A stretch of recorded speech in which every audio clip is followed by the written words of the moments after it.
ఇబ్బందులు పడాల్సి వచ్చింది. బట్ నిన్న అసలు ఫస్ట్ టైం ప్రజలు అండ్ టీడీపీ కార్యకర్తలు కానీ ఇంకెవరైనా కానీ అక్కడ ఉన్న వాళ్ళందరూ కూడా చాలా సంతోషం వ్యక్తం చేశారు. అసలు ఇన్ని రోజుల తర్వాత మాకు వాటర్ వచ్చాయి అని చెప్పేసి. బట్ ఎందుకు ఇన్ని రోజుల నుంచి అక్కడ సాగు నీరుకు రాయలసీమ ఎందుకు నోచుకోలేదు? అంటే సాగునీరు అంటే అది నిత్యావసరం కాబట్టి, అది అంత చాలా అవసరం కాబట్టి అది ఎప్పుడు ఉండాలి కదా అందుబాటులో. బట్ ఎందుకు ఇన్ని ప్రభుత్వాలు మారినప్పటికీ కూడా రాయలసీమలో నీటి కరువు ఎందుకు ఏర్పడింది? ముందుగా ప్యానల్ సభ్యులందరికీ కూడా నమస్తే అండి. ప్రైమ్ లైన్ వీక్షకులకు కూడా నమస్కారం.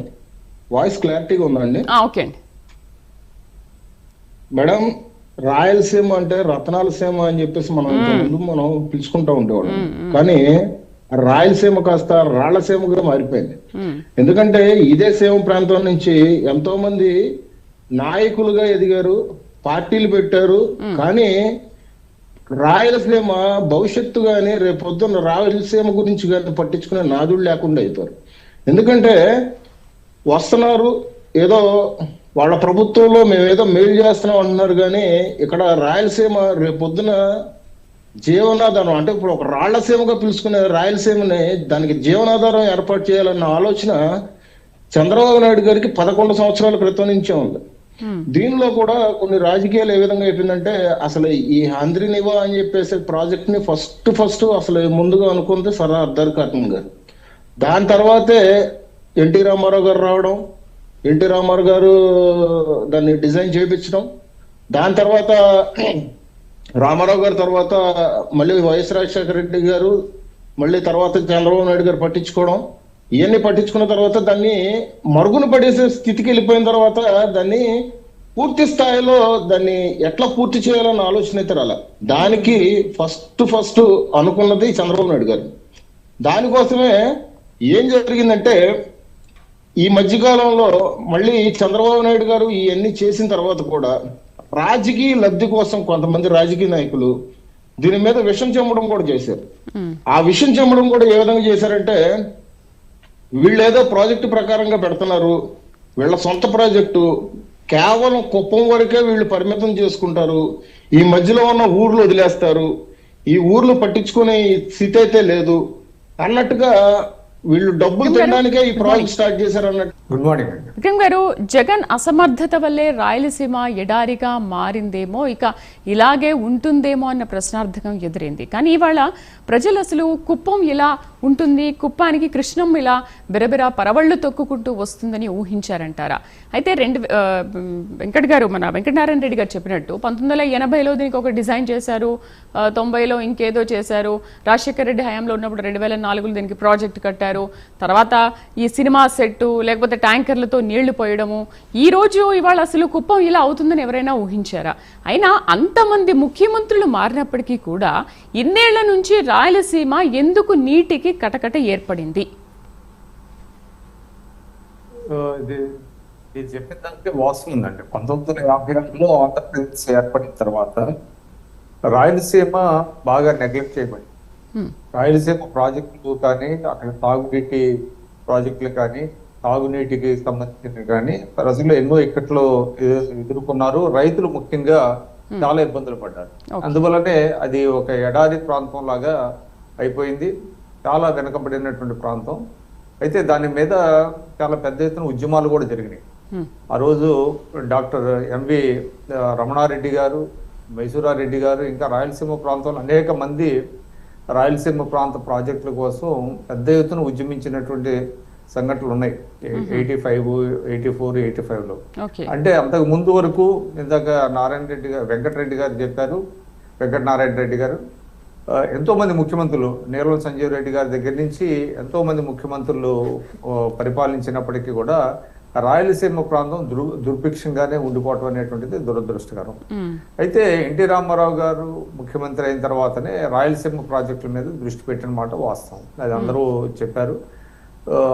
ఆ రోజున కొన్ని డిజైన్స్ అనేటువంటిది చేశారు. అదేవిధంగా తెలుగు గంగకి సంబంధించి కూడా ఆయన అప్పుడు పొరుగునున్న తమిళనాడుతో కావచ్చు, అదేవిధంగా కర్ణాటక, అదే కేంద్ర ప్రభుత్వంతో ఒక ఒప్పందం కుదుర్చుకొని తెలుగు గంగ అది ఒక పెద్ద అంటే ఒక మైల్ స్టోన్ లాంటిదని చెప్పొచ్చు రాయలసీమ ప్రాంతానికి తెలుగు గంగ ప్రాజెక్టును తీసుకురావడం.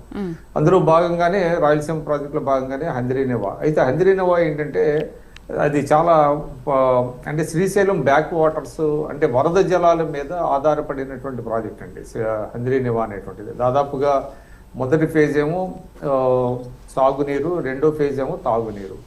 దాదాపుగా 50 TMC వాటర్ అనేటువంటిది అనుకున్నారు. సంథింగ్ 40 నుంచి 50 TMC వరకు వరద జలాలు వస్తే దాన్ని 4 జిల్లాలకి, రాయలసీమ ప్రాంతానికి 4 జిల్లాలకి సంబంధించి దాదాపుగా 770 కిలోమీటర్లు అంటే ఎక్కడైతే అది ఒరిజినేట్ అవుతుందో శ్రీశైలం ప్రాజెక్ట్ నుంచి దాదాపుగా 770 కిలోమీటర్ల పొడవున అక్కడ అన్ని పల్లెలు, అదేవిధంగా దాదాపుగా కొన్ని 25 లక్షల మంది పైగా తాగునీరుకి, అదేవిధంగా సాగునీరు, ఇవన్నీ కూడా దానికి డిజైన్ చేశారు. అయితే దాంట్లో ఏంటంటే కొంచెం ఈ ప్రాజెక్టుకి సంబంధించి టన్నెల్స్ కావచ్చు, ఎర్త్ వర్క్స్ కావచ్చు, ఇవన్నీ కొంచెం కష్టసాధ్యమైనవి.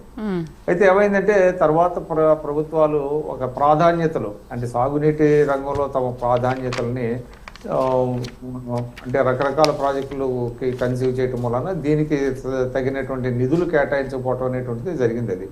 అది జలయజ్ఞంలో రాజశేఖర రెడ్డి గారు 2005లో ప్రారంభించిన మాట వాస్తవం హంద్రీనివా సుజల స్రవంతి ప్రాజెక్ట్ని. కానీ అరకొరగానే నిధులు కేటాయించారు, పెద్దగా వర్క్స్ జరగలేదు, కాలువ పనులు మాత్రం చేశారు. సరే, ఆ కాలువ పనులు కూడా అప్పుడు చాలా ప్రాజెక్టులకి ఏంటంటే పర్మిషన్స్ లేకుండానే కాలువలు తవ్వారనేటువంటి ఆరోపణలు కూడా ఎదుర్కొన్నారు. తర్వాత రాజశేఖర రెడ్డి గారు తర్వాత వచ్చినటువంటి ప్రభుత్వాలు కూడా ఏదో పనులు జరిగినాయి కానీ పెద్ద స్థాయిలో జరగటం అనేటువంటిది లేదు. ఫేజ్ 1లో కొన్ని పనులు మాత్రం పూర్తి చేశారు, టన్నెల్ వర్క్స్ ఇవన్నీ కూడా. సరే, ఏదేమైనప్పటికీ రాజకీయ పరమైనటువంటిది ఇప్పుడు జగన్మోహన్ రెడ్డి గారు కూడా సాగునీటి రంగానికి అంత పెద్ద ప్రాధాన్యత ఇవ్వలేదండి.